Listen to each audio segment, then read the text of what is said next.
welcome to Netbox Heroes. This is a podcast, as you know, that's inspired by the Netbox and the network automation communities, where we're learning from some of the awesome pros in our community. I'm Kris Beevers. I'm the CEO of Netbox Labs, and I am your host today, as usual. Our goal, this podcast, Netbox Heroes, is to learn about the people in the Netbox and the network automation communities, and of course, how they've developed in their careers, their views on some of the interesting problems that are being faced by networking teams today, how Netbox fits in, how other tech fits in. Today, we have the second conversation in a double header with Wikimedia with Riccardo Coccioli. Last time, we learned from Riccardo's colleagues, Cahal and Artzel, about Wikimedia's network, how Netbox fits in. And today, we're going to talk with Riccardo about automation in Wikimedia's network operations. Riccardo is staff SRE, Site Reliability Engineer at Wikimedia. He's been a systems engineer, a software engineer for many, many years. And today he's leading network and other automation efforts at Wikimedia. So I'm really excited to be talking with him about that and how it fits in with the network that we learned about last time from his colleagues. Thank you, Riccardo, for joining me today. It's going to be a lot of fun, and maybe we can get started with just a little bit of professional background, how you got started in automation and what that path was like. Thanks for having us. I'm really enjoying to watch the first session with my colleagues, and so happy to do a second one with you. My background so I didn't study computer science, and basically I have a background in physics, and then I started working in tech companies, mostly starting as a software developer, and then after a few years moving towards system engineering, and the rest of my career has always been crossing path between the two. So when the SRE terms came into the industry, that fit fairly well to what I'm doing. And so basically, I'm always in between a software developer and a system engineer. And so this has been most of my careers. I've been at the foundation for a few years now, and I've been focusing mostly on automation in general, both for automation and orchestration on our production infrastructure, but also in recent years, also more in network automation specifically. Got it. Okay. And maybe another thing that I really would love to explore, Riccardo, that I know is always valuable for our audience, of course, is, as your career has developed, and especially as you had network automation come into scope, any big learnings or lessons or guidance that you think are important for whether it's network engineers or systems engineers who are converging on network automation as a focus area? What are some of the things that engineers who are beginning that automation journey really need to be thinking about?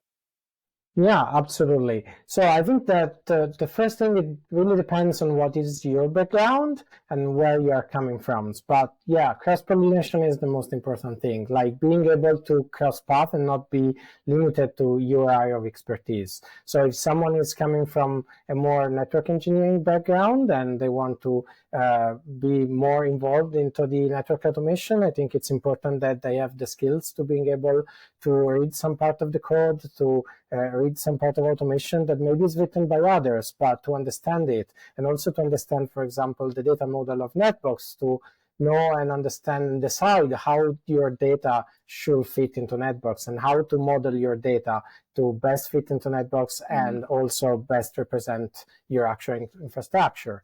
On the other side, if you are coming from a more software engineering background, then your network skills might not be great. Like, for example, mine weren't when I started focusing more on network automation.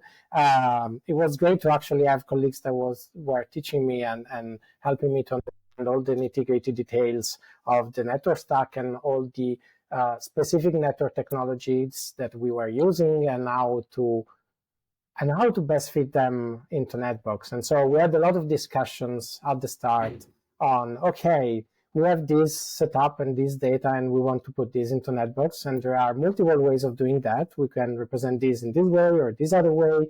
Which one should we pick? And being able to have an opinion and be part of the discussion, I think is really important to be involved. So increasing your skills in the areas you are less expert, expert, and that will surely help. I think I'll just reiterate that point.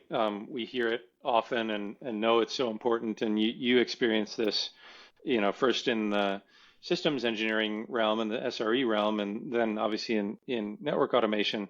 Um, Here we have multiple disciplines coming together, software development and networking in this case.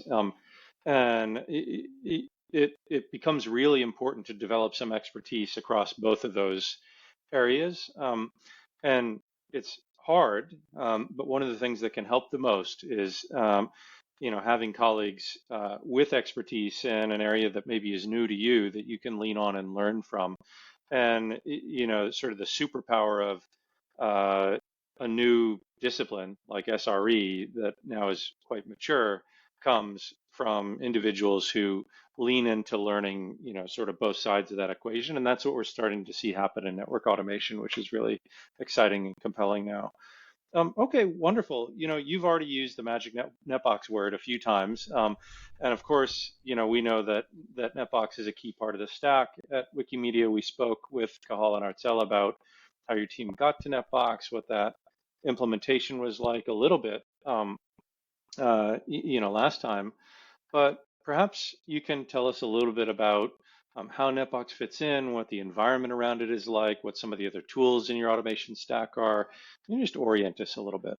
Yeah, absolutely. So in our setup, we use Netbox both for doing data center inventory of all our physical devices, and also all the IPAM stuff for IP management and the network stack. So for the actual physical part, our setup is mostly like it's done of all the servers are Linux, and we use Linux Debian, and we are kind of mandate the foundation to use open source tools. And so we always focus on finding open source tools when possible. And when not, more often than not, we actually develop them ourselves instead of using proprietary software. We kind of have more or less 2,200 hosts across physical and virtual that are managed by Puppet. That is our configuration management system since like 2008, so quite a long time. Our setup is fairly heterogeneous in the sense that we have more than 250 different roles that hosts are in. And so we have a lot of small clusters that are doing different things, and not too many like large clusters that are easy to manage. That's why Puppet comes in, and it's quite a large setup of Puppet to manage all those hosts with so many different roles. We do have physical hosts that run directly from physical, and then we have some of them are actually Ganeti hosts that runs VMs. Ganeti is a virtualization solution developed by Google initially. It's an open source one, but underneath it uses KVM, or you can also use Xen like any others. And then, of course, we also have a bunch of clusters for Kubernetes that are growing very fast lately. We are migrating a bunch of services to Kubernetes, and so like the Kubernetes part is getting a larger part of the infrastructure coming forward. That's really helpful. So what I hear there is a few things, right? One is, a mature automation stack, but also a heterogeneous one that's developed over time, to address different needs. You talked a lot about the systems automation side. Remind us for just one moment as we dive into the networking automation side of what the networking stack looks like, and then maybe we can begin to talk about how you're automating, network tasks in and around Netbox and how Netbox fits in. Yeah, so the network stack nowadays is mostly done by Juniper devices. We have core routers in every data centers. We have multiple data centers in which we are in. We have two major data centers that are basically the core of the infrastructure, and then we have multiple smaller ones that are caching sites, caching POPs, that are also managed by ourselves. And so we have all the like Juniper switches in all the data centers, and then we have core routers in all sites to manage external traffic, and we also track in Netbox like all the transit peering and all the kind of interaction networks that with all the other entities. And yeah, we came to that in slowly. It was not like a one-time migration and let's migrate everything to Netbox. That was really not feasible. So it was a slow progression from introducing Netbox and start moving things towards Netbox. Yeah, and I think I'll chime in there with that is definitely the common case. This is what we hear from organizations that are very mature in their use of Netbox and very mature in their network automation strategy today. You don't get there in one big leap, right? It's about introducing management of elements of your infrastructure into Netbox. As makes sense, introducing automation with respect to that data model in Netbox and that infrastructure that's under management with Netbox, as it makes sense, and it's brick by brick, one bit at a time, toward a more mature and comprehensive network automation strategy.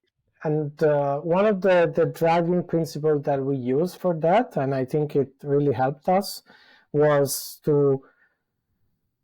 we need to decide what to move to Netbox. And so because Netbox is really powerful and has a lot of models and you can really fit a lot of data in it, there was this risk of actually, let's put everything into Netbox. But one of the principles that we tried to define early on was we should move data into Netbox, only data that will actually be a source of truth. That will actually drive our infrastructure. Let's not put data into Netbox that will risk to go stale, because at that point you have an inventory where you have data that you cannot trust. And so that's the worst thing. And so we were really careful of not adding additional information that maybe were available, but was not already integrated with our automation or our workflow. And so we wouldn't been able to keep it updated or to drive the infrastructure from that. And so that was our principle and still is to when to put things into Netbox. I'm just going to repeat that principle because I think it's an important idea for our audience to have in mind. You were very explicit in deciding that the data that's going into Netbox is that makes sense to put into Netbox is data for which Netbox will now be the source of truth, right? And so it is the place to manage that data and keep it up to date. Whereas if you're trying to manage data in Netbox where there's some other source of truth, you're doomed in some ways, right? Because you're going to have to keep that data up to date. It's going to be stale. You won't be able to trust it, right? So that's really a helpful thought. Now let's talk a little bit about automation in and around Netbox. Maybe let's just start by talking about how you're using some of the tools and capabilities in Netbox, as part of your automation strategy. Yeah, we started small, using the first very simple customizations that Netbox allowed at the start. So we started using some custom fields. At the same time, we were always discussing, should we add this field? Like we were trying to not use them too much, like just adding the smaller things that were important for us. So for example, we had the custom fields for the purchase date or the tracking task that was connected to the purchase, so that we can connect back to the provisioning of the server and when the order was made and things like that. We also use custom links that interact with all the other parts of the infrastructure. So for example, for monitoring to our Grafana instance or LibNMS, or to the vendor page for the specific serial number of that device that usually gives you the hardware configuration, firmware upgrades, and things like that, and other links connected to the infrastructure. Then we use from the start reports for two reasons. One of it was to be sure that the data was consistent and we didn't make mistakes and typos and things like that we started recently to migrate to validators, because Netbox in the meantime added validators. That it's a good feature that we are migrating things from reports to validators for this use case. But also we were also ensuring consistency, connecting with other tools. So for example, we have reports that cross-check data between Netbox and Finance, for example, or Netbox and Puppet to make sure that hosts that are in given states in Netbox are also present in Puppet or not present in Puppet to be sure that we don't have like ghost hosts or things like that. So we will still keep using reports for these kind of things, but validators is a very, very nice feature that we started using recently.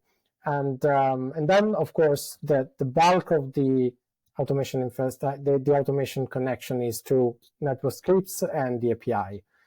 So we have both external tools that interact with the APIs and a bunch of scripts that are more in-depth, making more in-depth changes into Netbox data. There's one thing that you said in there as you talked about validators that I think is just an important reminder for our audience. Netbox is a large open source project that is always evolving, and there's always new features and functionality that are emerging. And so, one thing I think that's important for operators and automators who are using Netbox is to occasionally make sure you're checking on the release notes, make sure you're looking at new capabilities like validators in your case that are emerging. They may simplify your Netbox setup. They may reduce the amount of customization or custom code or reports in your case that you're managing or building. And we're always seeking, of course, to make Netbox simpler and more powerful for folks to use in these automation use cases over time. So there's always a lot of new stuff to check out. One thing that I'm aware of, Riccardo, and you may have touched on it super briefly earlier, is you've built some software of your own at Wikimedia called Homer that is, I believe, an open source network configuration manager. Can you talk a little bit about what Homer is, why you built it, and how it fits in with Netbox and how those systems work together?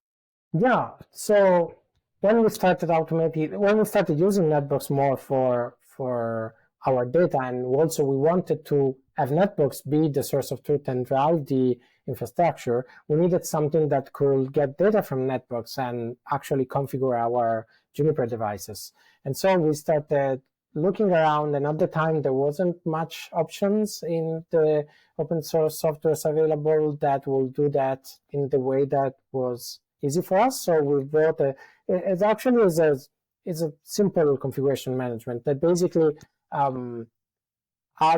gets data from a bunch of YAML files that you can define, and you can also use it purely with YAML and not Netbox at all, but it will not help you too much, like in the sense that you still need to drive a lot of manual data into those YAML files. While the bulk of the integration is that you can basically write Jinja templates in which you are using data that comes from Netbox, and so you can write your templates to write the configuration file for Juniper. And so there is some sort of concept of hierarchy of data and hierarchy of templates. So you can include common templates for common parts of the configuration.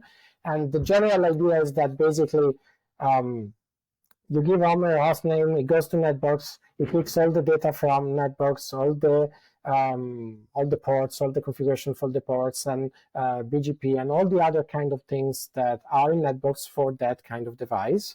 It gets also data from Netbox via script. We export a Kapirka ACLs format for setting up ACLs for devices, and it extracts all this data, and based on those Jinja templates, generates a configuration file for Juniper, and then it sends it to the device, and it can do the commit check and commit and report back on what's the result, basically, and show you a diff and allow the user to approve the diff so that you know what you are actually committing, and you can always say, no, this doesn't look good, there is something weird here, and things like that. And the basic principle of it is to generate the whole configuration. So the current model is that I manage, it's not generating, it's sending the whole configuration. Of course, you can decide to not override some part of the configuration, so it will not touch those, and you can still manually touch them. But the general idea is that for now it does the whole configuration, but we were discussing and planning for also supporting more like smaller changes. One, just in light of what we just talked about a few moments ago on validators, and how that new capability as it emerged in Netbox, helped you need to do less on the custom reporting and scripting side. One of the things I'm curious if you've looked at and how it relates to Homer is the configuration generation capabilities that now have emerged in Netbox, right? Some of the Jinja templating in Netbox and so on. And I'm just curious if there's overlap, how Homer is different from Netbox's configuration generation, if you've looked at it. Yeah, we started looking at it. We also start looking having potentially different vendors' device. And also we started looking at GNMI for generating configuration and being able like to interact more directly with the configuration and more specifically. So we don't have yet decided what are our plan for the near future on that. But yes, I mean, there are a lot of options, like starting even from the older netbooks with the configuration context, for example, that were they could potentially be used also for similar things. So yes, it's something that we have a few years ago, and we didn't have like developed too much recently because it was basically working for our needs. And also we have more recently interacted more with specific changes directly via the API. And so basically getting some specific data from Netbox and then running other automation tools that we have for pushing those small changes. Like, I don't know, example, I put a new device a new host, a new server in production, and I need to open the port on the switch. Like these kind of very simple atomic operation are easily done also in other ways without having to generate the whole configuration for the switch or for the router. Really interesting. Yeah. And I think like one theme that is simply true in network automation today is you said in there something like there are a bunch of different ways of achieving a particular outcome like configuration management and rendering new configs to a device. And there's many new avenues that I'm sure have emerged even since you began development on Homer. And one of the things that I think as an industry, this is just a broad observation, we have the opportunity to do over the next 3-5 years or so is, start to develop a little bit better of a view of what are all these different options? What are the pluses and minuses and so on? And especially for folks who are new to automation, it can feel a little overwhelming, right? There are so many different ways to achieve the same thing. But those who have come before and have explored this territory in the last 5, 6, 7 years, as you have at Wikimedia, have materialized a lot of options. For example, for configuration generation, and now we need to document and rationalize and talk about and generate best practices, I guess, for those who are seeking to accelerate afterward. Just an observation. I would really love, Riccardo, to transition over a little bit to. I always like to talk about challenges and problems and wish lists and things like that. And Netbox, as we've said, is a very dynamic project. There's a lot going on. There's a lot of new development, a lot of new investment happening in Netbox and the software and in the community. So what are some of the pain points? What are some of the challenges of operating or integrating Netbox with the rest of your environment, both historically and also today, right? Like places that you wish things were better. Yeah. So one of the challenges that we had is probably on us, but we are guilty of being a little bit behind schedule on the latest release of Netbox. We are a few versions behind, and it's always great to see a new Netbox version that comes out. We always look at the changelog and see if there is anything new that it's really interesting for us, or it's a new feature that we would really like to use. At the same time, we need the bandwidth to upgrade Netbox, and because it's so integrated with all our rest of the stack, we also need to test a lot of things or to adapt a lot of things when Netbox comes out, because as you know, it's not always possible to be backward compatible with all the versions. And so every now and then there are some changes in Netbox that needs to be adapted in our code. And so we need to go there, change all of that, test everything. And so we need a little bit more time, and not always we find a way to prioritize that time. And so that becomes, for us, lagging a little bit behind in the version of Netbox that we are running. And so that's one of the challenges that we have. Like, upgrading Netbox is a little bit of a challenge, but I think it's mostly for us and the way we use it, maybe. I would just say you're not alone in that. And you know, this is a pretty natural condition. You know, with a piece of software like Netbox that um, it becomes so central to the way you're automating and operating your network because the data is there, right? It is the source of truth. It's really natural for a lot of other systems and scripts and tools to integrate and hang off of Netbox. And so, you know, there needs to be care in managing the life cycle of this tool when, you know, changes might have dependencies in other systems. And this is a problem we hear a lot. I think one of the things that um, both in the community and then, of course, as like the commercial steward of Netbox, we think a lot about in Netbox Labs is how do we make it less risky to take advantage of the latest capabilities in Netbox. And that doesn't mean let's not ever make breaking changes or let's eliminate, you know, or let's always be backward compatible. Instead, it means let's help you understand here's what could break, or here's what has changed if you go through this upgrade path, and here's how your tools are maybe interacting with these models or these APIs historically, and so things that you're likely to need to change. A really good example of that that's a current focus for me and for us is the plugin ecosystem.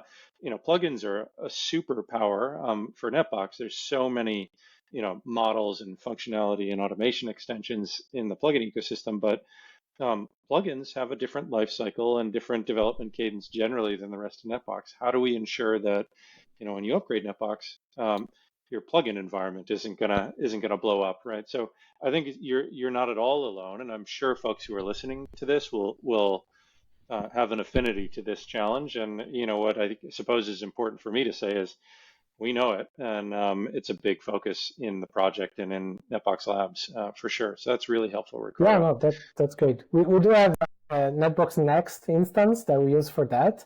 We use both for trying new modeling of data, like we can import our production data very easily, and then we can change it at will. It will not affect anything, but it will allow to show others, like, should we model these things this way or this other way, and try us. And also we use that instance for upgrade spots, and being able to test everything and to test also the UI changes and show it to, I don't know, for example, our data center engineer team before actually going to production. I think that, you know, that is what I would call a real clear best practice that we see for folks who are using Netbox at scale. Have a development or staging environment of Netbox. You know, don't do everything in prod. Let's put it that way. Especially when your day-to-day operations really depend upon Netbox as they come to do over time. You know, another thing I'd like to explore here with you for just a moment is, you know, that notion of a wish list, right? Like, what do you wish was present in Netbox, or what new features or capabilities do you wish you were seeing in Netbox that would really help you accelerate your strategy or make your life better or de-risk or those kinds of things?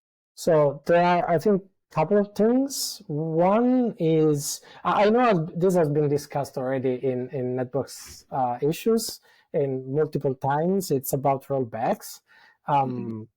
But I'm fully aware of the complexity of the issue, like what happens if those other dependent objects are not there anymore, or those IDs have been already taken because new objects have been created. What I think will be still really helpful will be a rollback if nothing else has changed so far in the Mm-hmm. affected objects. Because what happened to us is that sometimes for human error, it happened that something got deleted that was not supposed to be deleted. And when it's like a single thing, it's easy to just re-input it. But when, I don't know, for example, one thing that is deleting a single interface and instead is deleting the whole device, because in the old UI, like the latest one is different. And so that will be much, much more harder or even not possible at all. But in the older UI of a few versions ago, with the two delete buttons on the top and on the bottom when you select things, there could be confusion. Mistake. Yeah. And so sometimes it happened. And for me, it was easier actually to restore from backup. We do hourly backup. And so then actually you input everything or refind all the information that I needed to put. So having some form of rollback will be undo more than rollback. Um, We hear, these needs around, I guess I would say change management, even things as complex as version control and review and approval processes that and will be my undo a next rollback, one. right? Oh, great. Like great minds think alike, I suppose, right? Like these are really important demands that we hear, especially for organizations like Wikimedia who are using Netbox at scale in these complex footprints where mistakes can happen. Changes can be high stakes as well, right? And so I suppose the good news is we're on it, right? And like what Okay. our community can expect is this is a focus, but not a surprise at all, I think, to hear these needs from you. One thing I'd like to just spend another minute or two on, Riccardo, before we wind down is, and now what for you, right? Like it sounds like always there's more to do, and that's no surprise. Certainly in an organization like Wikimedia that is always evolving.